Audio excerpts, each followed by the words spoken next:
de Monsieur le Directeur général de la Police nationale que je représente ce matin, vous adresser mes sincères salutations et nos vifs remerciements pour l'organisation de cette importante rencontre qui fait suite à celle du 19 janvier 2025.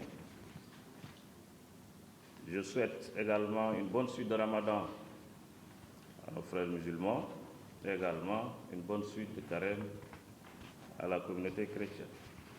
C'est un réel plaisir pour nous, la police nationale, de répondre à cette invitation. Sorte de match retour. Comme le disait le directeur général de la police nationale, il disait que pour chaque match aller, il doit y avoir un match retour. Et aujourd'hui, on est au match retour. Espérant que la police a peut-être un léger avantage pour le match aller. Et que cet avantage, la police va le conserver. On l'avait bien évoqué lors du mercredi de la police du 19 janvier 2025, que cette rencontre va être une sorte de continuum de toutes les recommandations qu'on avait faites lors de cette rencontre pour une collaboration durable et féconde entre la police et les médias. Une collaboration du reste qui semble utopique d'emblée, mais à l'analyse réalisable. Dans un pays où les traditions démocratiques sont ancrées et les libertés publiques et individuelles constituent une réalité. La presse y exerce ses missions, qui sont celles d'informer, de sensibiliser et d'éduquer la population, alors que la police nationale y garantit la stabilité et le maintien du bon ordre. Il a été fortement rappelé qu'un équilibre doit être en permanence recherché entre les deux impératifs apparemment contradictoires. C'est la raison d'être de ce type de cadre d'échange entre citoyens d'une part, entre citoyens d'une même nation. Chacun a besoin de l'autre pour exercer sa profession. La police nationale a besoin d'informations pour faire des résultats, au-delà même de l'information du renseignement. Et les médias ont besoin également de la police nationale pour faire des résultats, tant du point de vue de l'audience que sur le plan mercantile.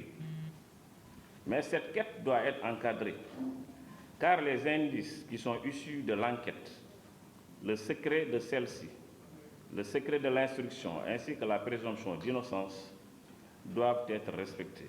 Or, de nos jours, il arrive que plusieurs honnêtes citoyens, le nom de plusieurs honnêtes citoyens, soient traînés dans la boue, y compris dans les réseaux sociaux, sans qu'aucun élément de culpabilité soit retenu contre eux.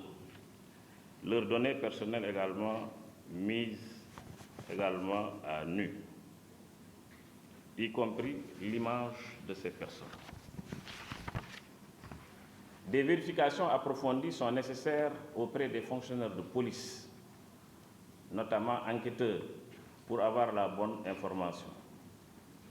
Sans prétendre vous apprendre votre métier, car vous êtes tous des professionnels aguerris, je voudrais suggérer qu'un accent particulier soit mis sur des rappels sur les aspects de la déontologie relativement à ce sujet. L'on comprend que la presse travaille dans un monde de concurrence sans pitié. L'on comprend également que la presse soit aujourd'hui dans un processus de professionnalisation, carte de la presse, organes de contrôle et de régulation, etc. Mais dans tous les cas, des recoupements sont toujours nécessaires, car la presse constitue un puissant levier de notre démocratie, et considéré comme certains comme un quatrième pouvoir. Parfois, la recherche du sensationnel peut être sujet à problème. Il est fréquent que le sensationnel ajouté à la concurrence mène à des accusations suivies de démentis. Et les cibles peuvent concerner des fonctionnaires de police ou l'institution policière elle-même, car l'exercice de la fonction de policier expose le policier parfois à ce qu'on appelle à un certain nombre de risques.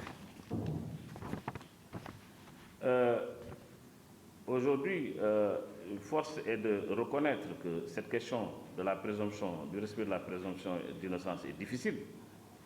De plus en plus, elle est transformée en présomption de culpabilité. Donc il y a un travail à faire à ce niveau. Pour réussir notre pari, qui est un pari complexe, il nous faut mettre en œuvre les recommandations déjà arrêtées lors de nos dernières rencontres, notamment la question de la pérennisation de notre cadre de rencontre, notre cadre d'échange, la pérennisation de nos actions de renforcement des capacités. La police nationale est prête à mettre en œuvre et à travailler avec l'ensemble des personnels de presse pour mettre en œuvre ces recommandations. Nous demeurons convaincus que le monde des médias est également prêt à atteindre cet objectif. Il s'agit de votre police, une police formée à la bonne école, respectueuse des droits et des libertés. Une police à laquelle on apprend des modules gestion démocratique des foules. Une police à laquelle on apprend le droit pénal, à laquelle on apprend la procédure pénale. Donc, on a ici avec nous le directeur de l'IDHP, avec qui je crois qu'on a cheminé en partie à l'université, le directeur des droits humains, avec qui j'ai beaucoup travaillé également à l'international et au plan interne. Donc, c'est tous des gens avec qui travaillent de façon, en tout cas, régulière avec les fonctionnaires de police dans le cadre de leur renforcement des capacités. Donc, la police nationale, au nom du ministère de l'Intérieur général de la police nationale, est prête, en tout cas, à poursuivre ce talent pour pouvoir atteindre les objectifs, en tout cas, qu'on s'est assigné. Je voudrais particulièrement remercier les organisateurs, remercier le CORED pour nous avoir associés à cette rencontre. Et nous restons à vos dispositions avec l'équipe qui est là aujourd'hui, l'ensemble des directeurs et chefs de service de la police nationale, pour pouvoir en tout cas répondre aux objectifs qui ont été fixés pour ce panel-là, pour ces deux panels. Je vous remercie de votre attention.